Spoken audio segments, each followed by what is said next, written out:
The taunt snapped through the alley like a whip. "What you doing around here, girl?"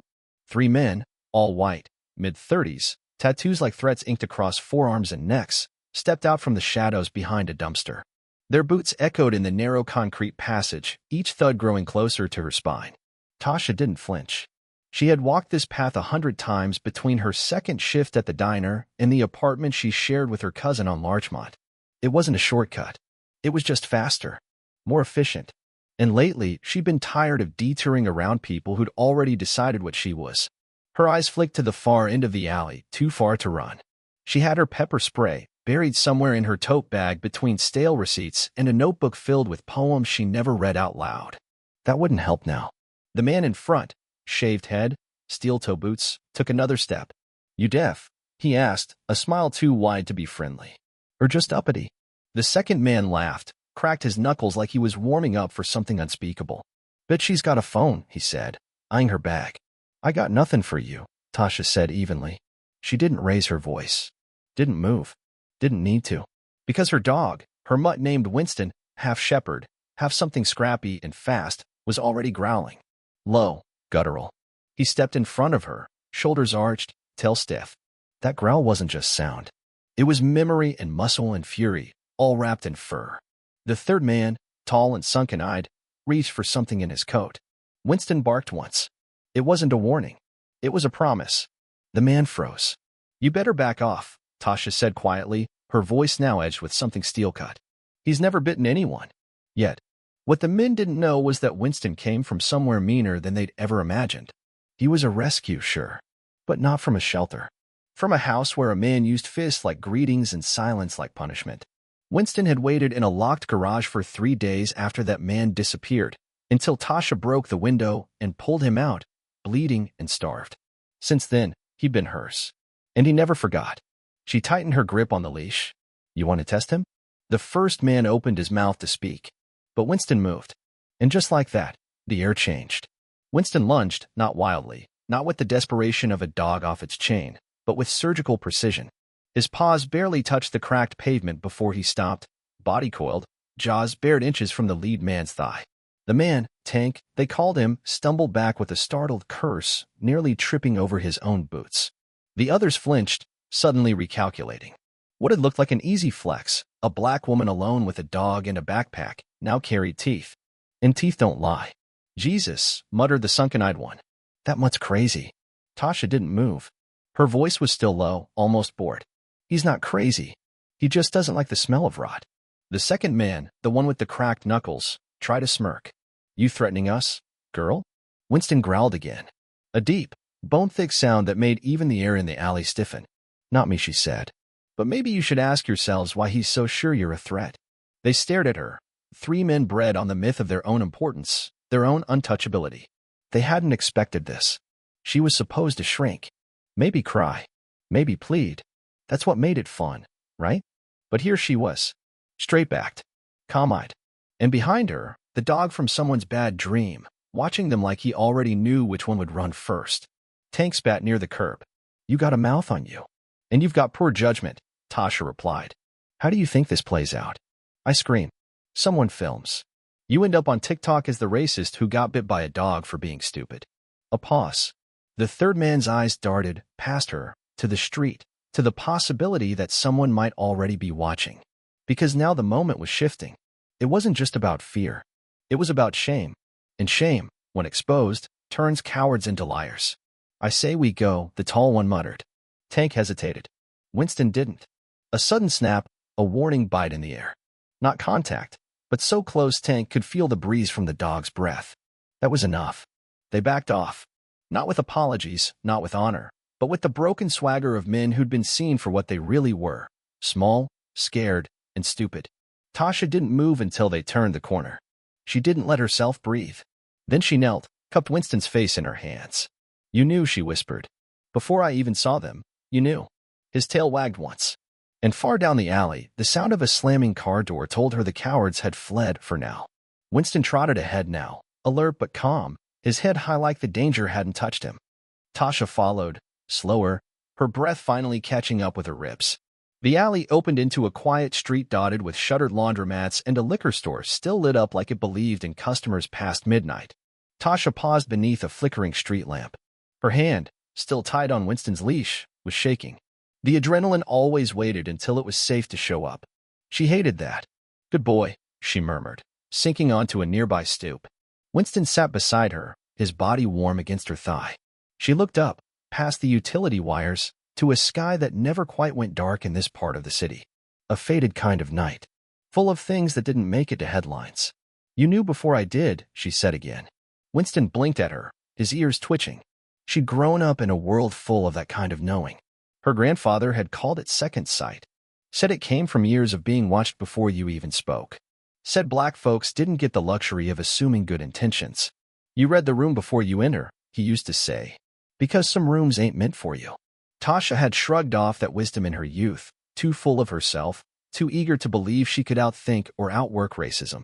But tonight reminded her, the world didn't care how many degrees she had. It didn't care how many double shifts she pulled or poems she scribbled down at red lights. The alley didn't care either. But Winston did. Winston had stood in front of her like a wall with fur, and that had made all the difference. She pulled out her phone, thumb trembling, and hit record. Her face stared back. Calm, brown, tired, still wearing her work apron with someone else's name tag. She looked like she belonged to 1,000 headlines that never got written. "If you're seeing this," she said quietly, "I'm safe now. But about 20 minutes ago, 3 men followed me through the alley behind Silver's diner. They weren't drunk. They weren't high. They were just entitled. And they thought my blackness meant silence. That I just let them." She swallowed, then reached down to scratch Winston behind the ears. They were wrong. She ended the recording. Saved it. Backed it up. Sent it to her cousin with the caption, "Just in case." Not because she was afraid, but because memory is often contested in this country, and Tasha had learned to document her truth before someone else rewrote it. Winston lay down, his head on her boot, still scanning the sidewalk. She didn't realize she was crying until she felt the tears hit her wrist. They weren't tears of fear. They were the kind that come when you realize the world could have broken you again, but didn't. Not tonight. Because the dog knew first. They came the next morning. Not the men from the alley. They'd scattered like leaves in wind. No, this time it was a police officer. Blue uniform, white male, mid-40s, badge polished like it was trying to tell the truth. He knocked on the door of Tasha's apartment just as the coffee started to percolate. Winston growled before she even saw him. Tasha opened the door halfway, the chain still on. "Can I help you?" "Miss Campbell," the officer asked, clipboard in hand. She nodded. "That's me. I'm Officer Dane. We got a report about an incident behind Silver's diner last night. Thought I'd follow up." She raised an eyebrow. "Who reported it?" He cleared his throat. "Anonymous tip." "Bullshit." She didn't call it out loud, just filed it in the cabinet of lies told with polite smiles. She knew how this worked. Someone had seen the dog, heard the barking, maybe caught a bit of the shouting. Enough to panic, but not enough to care about the full truth. "You bring those men in yet?" she asked. The officer blinked. "Excuse me." "The 3 who cornered me. Tall, buzz-cut, racist with fists looking for something to break." He shifted his weight. "Miss Campbell, we don't have identifying details." "Because you didn't ask for them." A pause. Winston sat beside her, unmoved, watching. The officer glanced at him, uneasy. "There's also a concern. About the dog. A report that he acted aggressively." There it was. The twist. The deflection. But what about the animal routine, as if Tasha wasn't the one hunted? She stepped out slightly, the door still chained. "Officer, do you want to know what's really aggressive? Being boxed into a dead-end alley at midnight by 3 grown men and having to hope your dog makes a better judgment call than most humans." Dane's expression changed. Not pity. Something flatter. He scratched his temple. "Look, I'm just doing my job." "Then do it," she snapped. "Start with the security cams behind the liquor store. I passed it right before they followed me. That angle catches the alley. Unless, of course, you're not really here for truth." That stung. His posture stiffened. He wrote something down. "Thank you for your time," he said. "We'll be in touch." She shut the door. Didn't slam it. Just closed it with the calm of someone who'd been here before. Inside, Winston nuzzled her knee. She dropped to the floor beside him, forehead against his. "Don't worry," she whispered. "They can spin whatever story they want. But you and me? We've got the footage. The truth. the bite they didn't expect. She wasn't scared. Not anymore. She was awake. And her dog? Still watching the door. The video started to move. First on a neighborhood Facebook group. Then on Twitter.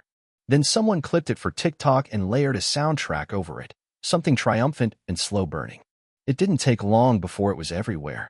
Tasha's voice, steady but shaken, narrating what happened in the alley. And then, Winston. His growl. His lunge. A neighbor's shaky cell phone clip caught the tail end of the confrontation, Tank and the others backing off, one nearly tripping over a trash can, their bravado leaking out like air from a cheap tire. The caption read, "She didn't bark, but her dog did." 24 hours later, over 800,000 views. Then 1 million. Then interviews.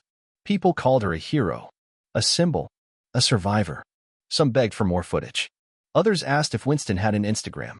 One woman from Vermont offered to send homemade treats to the dog who put racists on their heels.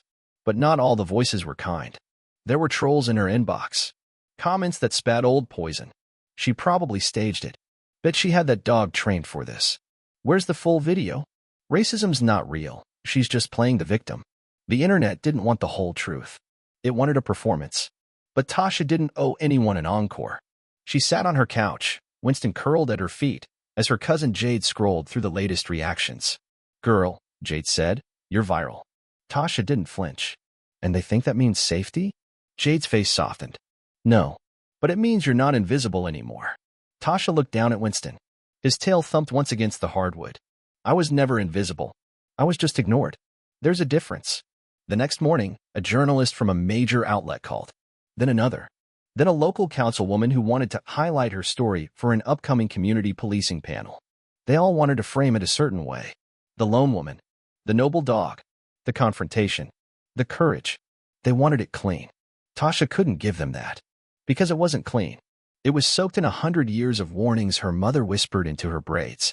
It was sharp with the memories of her uncle cuffed on a sidewalk for walking suspicious. It was personal. "I don't want to be your symbol," she said during the first interview. "I want to be your reminder." A reminder of what? The host asked, visibly confused. That justice doesn't always wear a badge. Sometimes it's got fur and a heartbeat and it chooses you. That clip went viral too. But this time, it wasn't just Tasha's face they showed. It was Winston's, eyes fierce, stance unwavering, the kind of loyalty you can't fake. They finally came around, sort of. 2 days after the video crossed 2.3 million views, the local precinct issued a statement. It wasn't an apology. It never is. "We are aware of a recent incident involving a local resident and 3 unidentified individuals. At this time, there is no conclusive evidence of criminal behavior. However, we are reviewing available footage and speaking to witnesses." Translation: we saw what everyone else saw, but we still won't say it out loud. Tasha read the statement twice.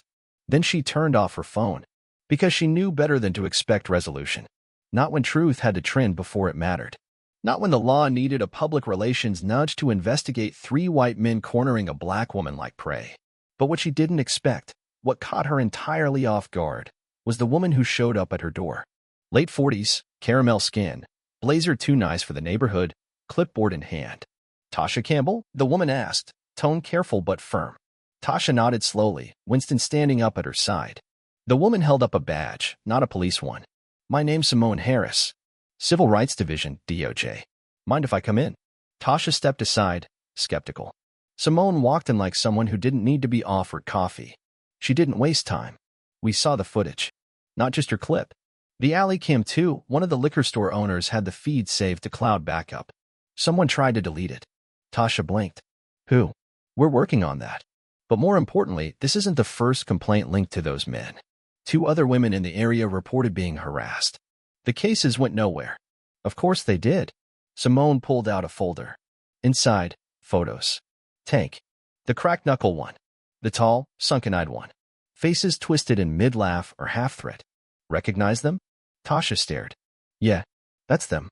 Simone nodded. "We're not just here to file another report. We're opening a pattern of abuse case.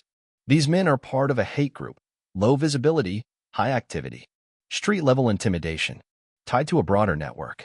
Tasha's breath caught. "So it wasn't random." "No, Miss Campbell. It was targeted. But you changed the narrative." Simone stood. "We'd like you to consider making a formal statement."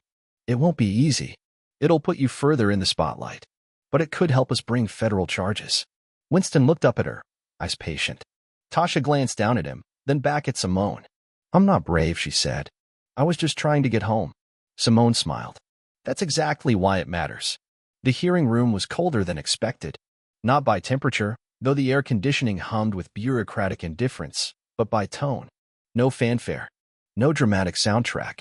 Just wood paneling, worn chairs, and rows of strangers watching one woman and her dog take the stand. Tasha sat with her spine straight, hands folded in her lap. Winston rested at her feet, calm but alert, his presence like gravity. The federal seal behind the panel loomed above them, but she didn't feel small. Not anymore. The DOJ inquiry wasn't a trial. Not yet. But it was a beginning, a formal examination into the men who'd cornered her and the system that let them do it again and again.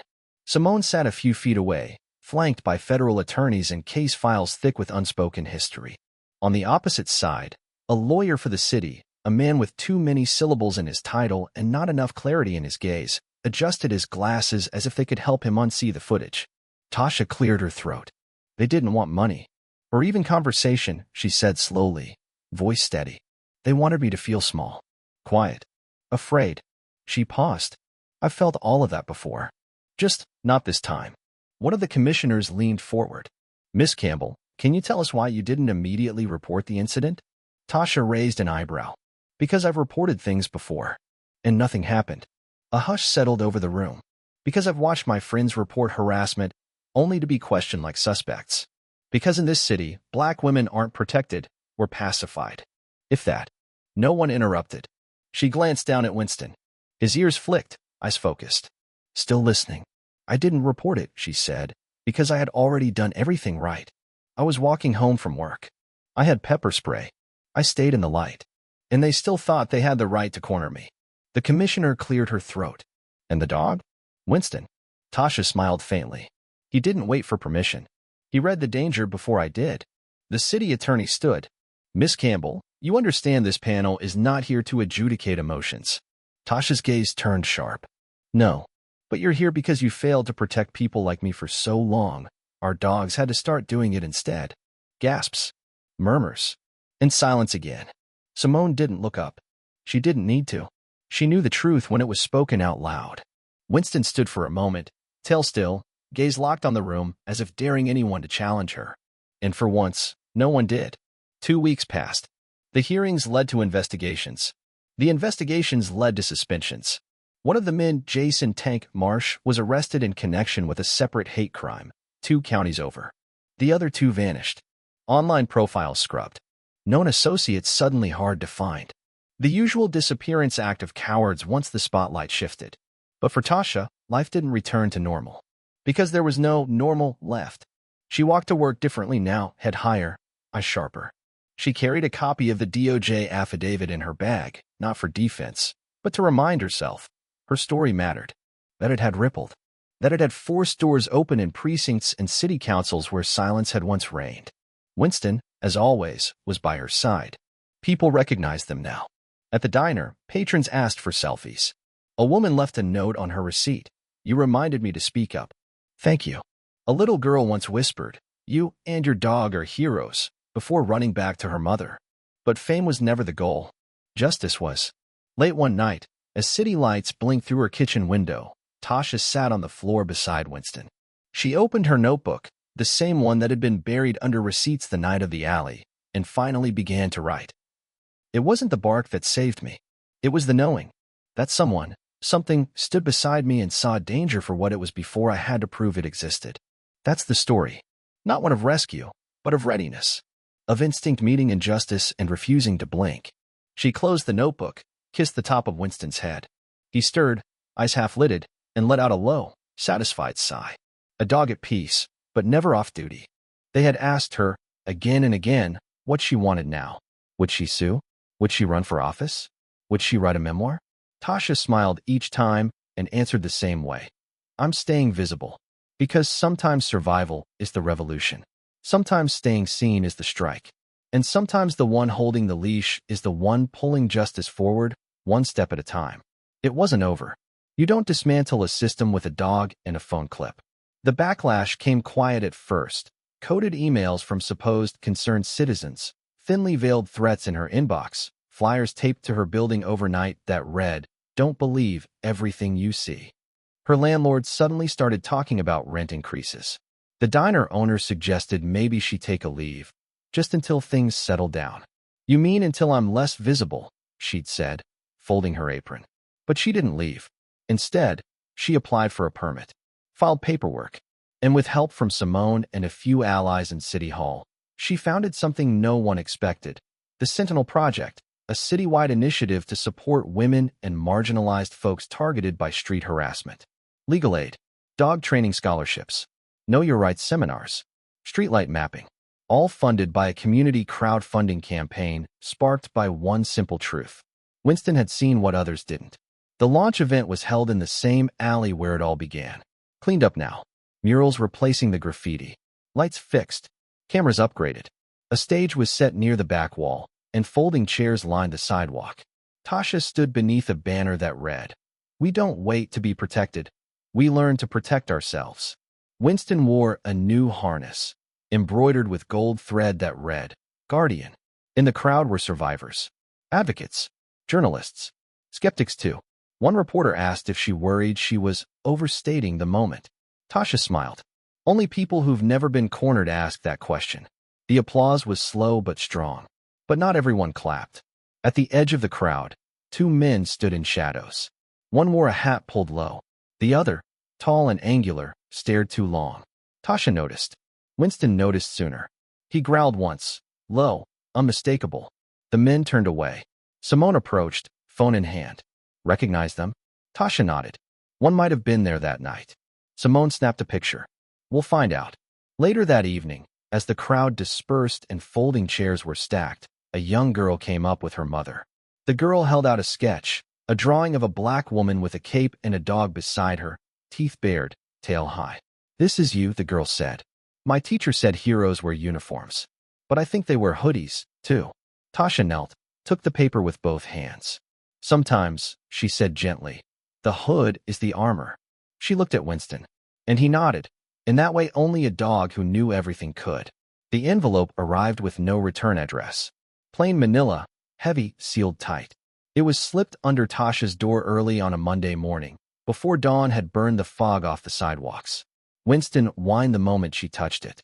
Not growling, just a soft, keening sound like grief still remembering how to form itself. She opened it. Inside, a single printed photo. 3 dogs, each dead, each posed. A typed note beneath. "Stay in your lane, or the next one's yours." Her hand trembled, but only for a moment. Because fear was no longer unfamiliar. It had become a neighbor. One she'd learned not to feed. She stood, walked to the kitchen, laid the envelope down beside her keys, and picked up her phone. Simone answered on the first ring.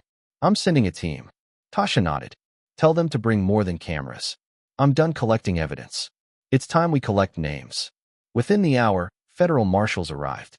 They took the photo, the envelope, lifted fingerprints, pulled footage from the hallway cams. But Tasha already knew they'd find nothing. These weren't amateurs. They were operatives. People who feared her light more than they feared any law. As the agents worked, Winston sat at her feet, eyes never leaving the door. She stroked his back. "They're scared, you know," she whispered. "Not of me, of what we're making together." That night, she called a community meeting. Not just allies, neighbors, students, seniors, anyone who'd ever asked themselves if the systems designed to protect them might someday swallow them whole. She brought the photo, held it up. "Someone sent me this," she said calmly. "A warning." Gasps rippled. But Tasha stayed steady. "They want me quiet. Want us all quiet. Because silence is easy to ignore. But dogs don't whisper. And neither will I." She raised her voice now. "This isn't about one alley, one dog, one woman. This is about a country where blackness is red as thread, and survival gets called defiance." The crowd stood with her. Dozens of dogs at their sides, rescues, mutts, certified emotional support, and just plain loyal. She smiled, because they had tried to intimidate her with death. But she had answered with a movement. 3 weeks later, a young man was arrested outside a shipping warehouse 3 counties over. In the back of his truck, more photos, more threats, a list of names. Tasha's was at the top. Simone called it a break in the case. Tasha called it what it was, confirmation. Confirmation that her voice had reached exactly the place it was meant to hurt. The trial came and went. He pleaded guilty. But by then, Tasha was already back at work. The Sentinel project had expanded statewide. Winston had been honored by the city, and a bronze statue, small, unassuming, had been installed in the alley behind Silver's diner. It was of a dog. No name, no plaque, just an inscription. He knew first, and beneath that, carved faintly into the concrete.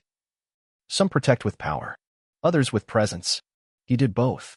Tasha visits that statue once a month, not to remember the fear, but to remember the promise that every time injustice creeps from the dark, there's someone, silent, watching, who will not let it pass unnoticed. And sometimes, justice comes on four legs.